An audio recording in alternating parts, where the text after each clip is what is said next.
So we see Paul's or Solomon's pursuit, and we see the conclusion of that pursuit.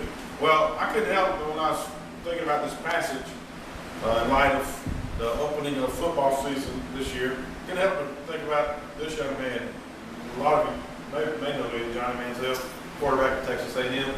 But in the off season, he had a lot of difficulties and struggles that he went through in his life. He chose to do some things that he shouldn't have done. He was kicked out of parties. So if you get kicked out of a frat party, I think you're probably doing things that are really, really bad, because a lot of bad things happen at frat parties and people get kicked out. But he had his day on the field yesterday. All that stuff that he done off the field and through the off season was put behind him. The NCAA suspended him for half a game. So in the second quarter of his game yesterday, he was able to get back on the field. But in the midst of that game, after he done really well. He was a good football player, no doubt about that.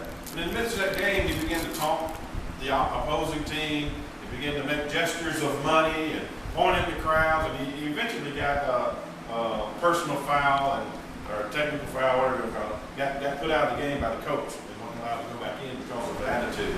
But there's a tweet that he made not too long ago in the midst of all the controversy that was going on in his life.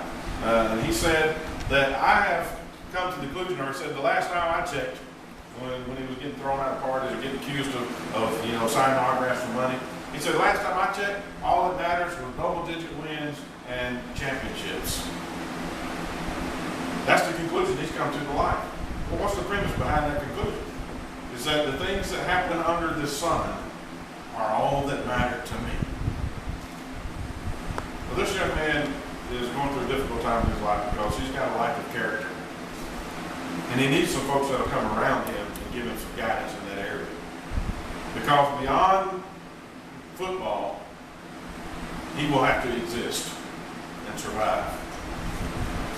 And what happens under the sun, he can win all the championships he wants to, but that won't guarantee him fulfillment in life. And that's really what Solomon's trying to get at in this book. How can I find fulfillment in life? How can I find meaning in life? Solomon's quest is, I'm going to try everything under the sun to find this meaning in life.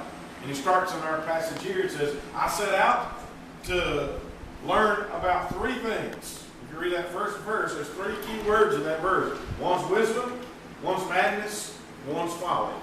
He says, I set my heart to understand these three things.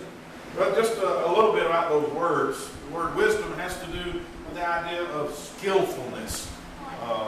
It's almost like working with your hands in a skilled way. And we know Solomon was that way. I mean, we saw the things that, or read about the things that he did and built and those kinds of things. But it's about really gaining knowledge and then using that knowledge in a skillful way. So Solomon says, I'm going about to set out to discover what wisdom really is. Then he said, I want to see what this madness is. Well, the Hebrew translation for the word madness that we get in English, well, madness is what it is. But behind that word, or the root word that it comes from, has to do with the idea of color or brightness. So the implication would be that you are kind of making a spectacle of yourself. So Solomon said, I'm going to see what wisdom is all about. I'm going to see what it's about to make a spectacle of myself. And I had to put Johnny Manziel beside that one, because that's really what he did, is make a spectacle of himself. And then the last word was folly. And it's also used, translated a little later on, or a similar word. I guess it's a synonym, because it's not the exact same Hebrew word. A little later on is foolishness is the word that Solomon parallels with the idea of folly. But inside this word, this Hebrew word folly, is the concept of foolishness or silliness. And there's an awesome summary of that word in Ecclesiastes chapter 10. We haven't gotten there yet. But here's what Solomon says about this word in Ecclesiastes 10.